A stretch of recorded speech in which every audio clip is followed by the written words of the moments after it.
સુરતના વેસુ વિસ્તારમાં બિલ્ડરની રિવોલ્વર સહિત 16 રાઉન્ડ કારતૂસથી ચોરી કરવામાં આવી હતી। બિલ્ડરના ઘરે કામ કરતા નોકરે ચોરી કરી હતી। આરોપીએ સોશિયલ મીડિયા પર રિવોલ્વર સાથે ફોટો મૂકતા ભાંડો ફૂટ્યો। બિલ્ડરે રિવોલ્વર જમા કરાવવા માટે લોકરમાં શોધતા ગાયબ હતી। બિલ્ડરે નોકર વિરુદ્ધ પોલીસ સ્ટેશનમાં ફરિયાદ દાખલ કરાવી। અમદાવાદમાં સાબરમતી વિસ્તારમાં દારૂની મહેફિલનો પર્દાફાશ। નબીરાઓની દારૂ પાર્ટી પોલીસે ઝડપી પાડી। 31મી ઉજવણી કરતા 9 નબીરાઓની કરાઈ ધરપકડ। 1,96,000ની કિંમતનો દારૂ જપ્ત કરાયો। એબી ફોર્ચ્યુનર હોટલમાં ચાલી રહી હતી દારૂની મહેફિલ। સુરત શહેર એસઓજી અને અઠવાલાઇન્સ પોલીસે અલગ અલગ ડ્રગ્સના આરોપીઓની ધરપકડ કરી। એસઓજીએ અમરોલી વિસ્તારમાં અંદાજે 24 લાખના ડ્રગ્સ સાથે એક ઇસમને ઝડપ્યો, તો અઠવાલાઇન્સ પોલીસે 25 લાખનું ડ્રગ્સ પકડી 2 લોકોની ધરપકડ કરી। પતંગ રસિયાઓ માટે હવામાન શાસ્ત્રી અંબાલાલ પટેલે આપ્યા આનંદના સમાચાર। ઉત્તરાયણ પર પતંગ રસિયાઓ માટે હવામાન અનુકૂળ રહેશે। 14મી જાન્યુઆરીએ પવન ખૂબ સારો રહેવાની શક્યતા। સવારે પવનની ગતિ 6 કિલોમીટરની આસપાસ રહેશે। જેમ જેમ સમય આગળ વધશે તેમ તેમ પવનની ગતિ પણ વધશે। હવે પડશે હાડ થીજવતી ઠંડી। અંબાલાલ પટેલની આગાહી પ્રમાણે જાન્યુઆરીમાં હવામાનમાં આવશે અનેક ઉતાર ચઢાવ। 2 થી 4 જાન્યુઆરી દરમિયાન વર્તાશે ઠંડીનો ઝંકારો। 11 જાન્યુઆરીએ ઠંડા પવનો રહેવાની શક્યતા। ઉત્તર ગુજરાત અને મધ્ય ગુજરાતમાં વર્તાશે આકરી ઠંડી। આગામી 12 કલાક માટે કમોસમી વરસાદની આગાહી। ઉત્તર ગુજરાત અને સૌરાષ્ટ્રના કેટલાક શહેરોમાં વરસાદની શક્યતા। પોરબંદર, દ્વારકા, જામનગર, મોરબી અને કચ્છમાં થઈ શકે છે માવઠું, તો બનાસકાંઠા, સાબરકાંઠા અને પાટણમાં પણ કમોસમી વરસાદની સંભાવના। વેસ્ટર્ન ડિસ્ટર્બન્સને લીધે ઠંડી પણ વધશે। આજે પણ દક્ષિણ ગુજરાતમાં કેટલાક સ્થળે કમોસમી વરસાદની આગાહી। સુરત અને નવસારીમાં વરસાદનું યલો એલર્ટ। સુરત, નવસારી, ડાંગ, તાપી, વલસાડમાં હળવા વરસાદની સંભાવના। આવતીકાલથી લઘુત્તમ તાપમાનમાં 2 થી 4 ડિગ્રીનો ઘટાડો થશે।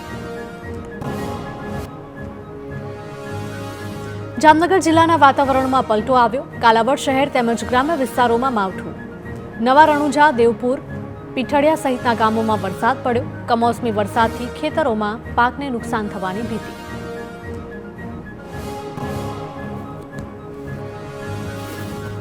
નવસારીના મરોલી પંથકમાં ચોમાસા જેવો માહોલ। વરસાદી ઝાપટું પડતા વાતાવરણમાં ઠંડી વધી। કેરી, ચીકુ તેમજ અન્ય પાકને પહોંચી શકે છે નુકસાન। ગીર સોમનાથના વેરાવળના ગ્રામ્ય વિસ્તારોમાં વરસાદી વાતાવરણ। મોડી રાત્રે વરસ્યા વરસાદી ઝાપટા। કમોસમી વરસાદથી ખેડૂતોને ફટકો પડવાનો ભય। ઘઉં, ચણા સહિતના પાકોમાં નુકસાન થવાની આશંકા। કચ્છમાં પણ મોડી રાત્રે વરસાદ ખાબક્યો હતો। ભર શિયાળે ધોધમાર વરસાદ પડતા મકાનો પરથી પાણીના ધોરિયા પડ્યા હતા। રાપર અને ભચાઉ પંથકમાં વરસાદ ખાબક્યો। વરિયાળી, જીરું, ઈસબગુલ સહિતના પાક પર સંકટ આવી શકે। સુરતના વાતાવરણમાં આવ્યો પલટો। શિયાળામાં છવાયો ચોમાસુ માહોલ। હજીરા ગામ અને આસપાસના વિસ્તારોમાં વરસાદ પડ્યો હતો। રસ્તા પરથી પાણી થયા વહેતા। બનાસકાંઠામાં વહેલી સવારથી હવામાન બદલાયું। અનેક તાલુકામાં છવાયું ધુમ્મસ। ડીસા, દાંતીવાડા, પાલનપુર, ધાનેરા સહિતના વિસ્તારોમાં ધુમ્મસ્યું વાતાવરણ। વાતાવરણ પલટાતા બટાટા, એરંડા, જીરું, રાયડો, ઘઉં સહિતના પાક પર થઈ શકે છે અસર। રાજકોટમાં કમોસમી વરસાદથી ખેડૂતોને પડ્યો માર। ગ્રામ્ય વિસ્તારોમાં માવઠાને પગલે શિયાળુ પાકને ભારે નુકસાન। ઘઉં, ચણા, ધાણા સહિતના પાકોમાં વ્યાપક નુકસાન। માવઠાએ 4 મહિનાની મહેનત પર પાણી ફેરવી નાખ્યું।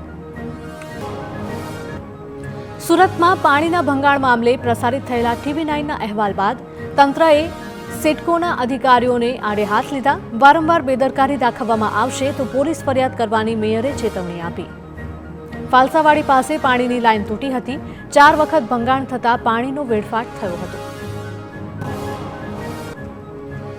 રાજકોટમાં ધોરાજીમાં બિસ્માર રોડ બાબતે આમ આદમી પાર્ટીએ જોરદાર વિરોધ કર્યો। કાર્યકરોએ રસ્તા પર પ્રતિકરૂપે સમાધિ લઈ સૂત્રોચ્ચાર કર્યા।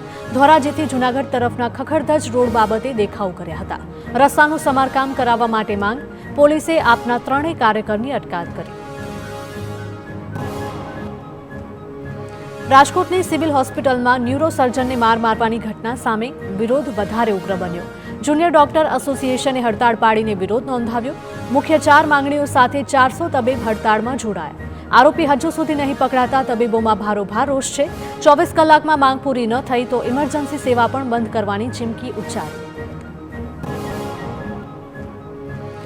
સાબરકાંઠાના સાદુલિયા બ્રિજ પર ભારે વાહનો ઉપર પ્રતિબંધનો ખુલ્લેઆમ ભંગ કરી રહ્યા છે. પ્રાંતિજ નજીક સાદુલિયાના સાબરમતી બ્રિજ પર બે રોકટોક રીતે દોડી રહ્યા છે ઓવરલોડેડ ટ્રક. ઓવરલોડ ટ્રક અને ડમ્પરોને રોકવા હાઇટ બેરિયર મુકાયા છતાં પણ નથી થતી અસર. બ્રિજના બંને છેડેથી પોલીસ પોઈન્ટ ગાયબ થતા ટ્રક ચાલકોને મળ્યું મોકળું મેદાન. વલસાડના ભાજપ સાંસદ ધવલ પટેલે આમ આદમી પાર્ટી અને કોંગ્રેસના ધારાસભ્યો પર ગંભીર આક્ષેપ કર્યા. કોંગ્રેસના અનંત પટેલ અને આપના ચૈતર વસાવાની સાંઠગાંઠ હોવાનો ધવલ પટેલનો આરોપ. કહ્યું કે બંને મળીને સમાજને ગેરમાર્ગે દોરવાનું કામ કરે છે. વાંસદાના ધારાસભ્ય આપમાં જોડાય તેવી ધવલ પટેલે શક્યતા વ્યક્ત કરી. છોટાઉદેપુરમાં સંગઠનના હોદ્દેદારો સામે ભાજપના જ ધારાસભ્યએ કાઢ્યો બળાપો. જાહેર મંચ પરથી પાવીજેતપુરના ધારાસભ્ય જયંતિ રાઠવાએ કાર્યકર્તાઓ પર ગંભીર આક્ષેપ કર્યા. કહ્યું આડકતરી રીતે સંગઠનના કેટલાક હોદ્દેદારોએ સરકારી કે પાર્ટીના કાર્યક્રમમાં ઓછા માણસો જાય તેવો પ્રયાસ કર્યો. કોઈપણ કાર્યકર્તાએ સંગઠન તોડવાની ભાવના ન રાખવી જોઈએ. રાજ્યમાં નવા વર્ષના પ્રથમ દિવસે જ રાજ્ય સરકારે આઈએએસ અને આઈપીએસ અધિકારીઓને પ્રમોશનની ભેટ આપી. 5 આઈએએસ અધિકારીઓ અને 14 આઈપીએસ અધિકારીઓની બઢતી થઈ. મોના ખંધારનું અન્ન નાગરિક પુરવઠા વિભાગમાં એડિશનલ ચીફ સેક્રેટરી તરીકે પ્રમોશન, તો રાજીવ ટોપનોની આરોગ્ય અને પરિવાર કલ્યાણ વિભાગમાં એડિશનલ ચીફ સેક્રેટરી તરીકે બઢતી થઈ. સૌરાષ્ટ્ર ઝોન વાયબ્રન્ટ સમિટની તૈયારીઓ શરૂ થઈ ગઈ છે. પ્રભારી મંત્રી જીતુ વાઘાણીએ રાજકોટ કલેક્ટર કચેરીએ મહત્વની બેઠક યોજી, જેમાં સહપ્રભારી, સાંસદ, પોલીસ અધિકારીઓ, જિલ્લા પંચાયત અને મહાનગરપાલિકાના અધિકારીઓ ઉપસ્થિત રહ્યા. વાયબ્રન્ટ સમિટમાં વડાપ્રધાન મોદી પણ હાજર રહે તેવી શક્યતા. રાજ્યમાં એસટી બસના ભાડામાં સરેરાશ 3% કરાયો વધારો. લાંબા રૂટ પર 10 રૂપિયાથી લઈને 16 રૂપિયા સુધીનું વધ્યું ભાડું. 9 કિલોમીટર સુધીની મુસાફરી કરવા માટે ભાડામાં વધારો લાગુ નહીં કરવામાં આવે. 3000થી વધુ ડ્રાઈવરોની નિમણૂક માટે પત્ર એનાયત કરાશે. પાટણમાં ઠાકોર સમાજના 4 જાન્યુઆરીએ મળનારા બંધારણ મહાસંમેલન પહેલા લગ્નના નવા નિયમો જાહેર કરાયા. ભાગીને લગ્ન કરનારાઓને હવે સમાજમાં નહીં સ્વીકારાય.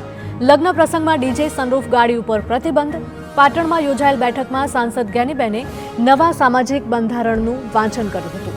બંધારણના અમલીકરણ માટે ઉપસ્થિત આગેવાનોએ લીધા શપથ. નવા વર્ષના પ્રથમ દિવસે શક્તિપીઠ પાવાગઢ ધામમાં વહેલી સવારથી જ ભાવિકોનો ધસારો જોવા મળ્યો. પાવાગઢના ડુંગરે અને મંદિર પરિસરમાં જામી હરકેઠઠ મેદની મોટી સંખ્યામાં શ્રદ્ધાળુઓએ મા મહાકાળીના આશીર્વાદ લઈ મંગળા આરતીના દર્શનનો લાભ લીધો.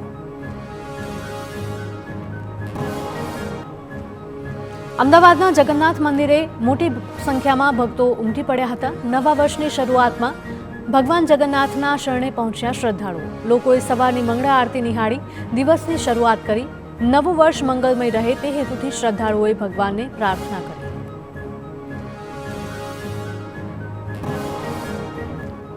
યાત્રાધામ અંબાજીમાં મા અંબાના દર્શન કરીને ભક્તોએ નવા વર્ષનો પ્રારંભ કર્યો.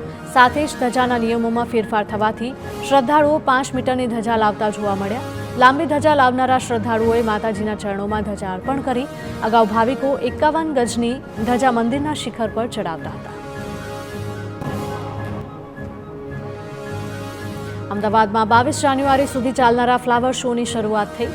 ભારત એક ગાથાની થીમ ઉપર તૈયાર કરાયું છે ફૂલોનું પ્રદર્શન. વિસ્તારની દ્રષ્ટિએ છે વિશ્વનો સૌથી મોટો ફ્લાવર શો. સોમથી શુક્રવાર દરમિયાન 80 રૂપિયાની ટિકિટ રહેશે. શનિવાર, રવિવાર અને રજાના દિવસે ચૂકવવા પડશે 100 રૂપિયા.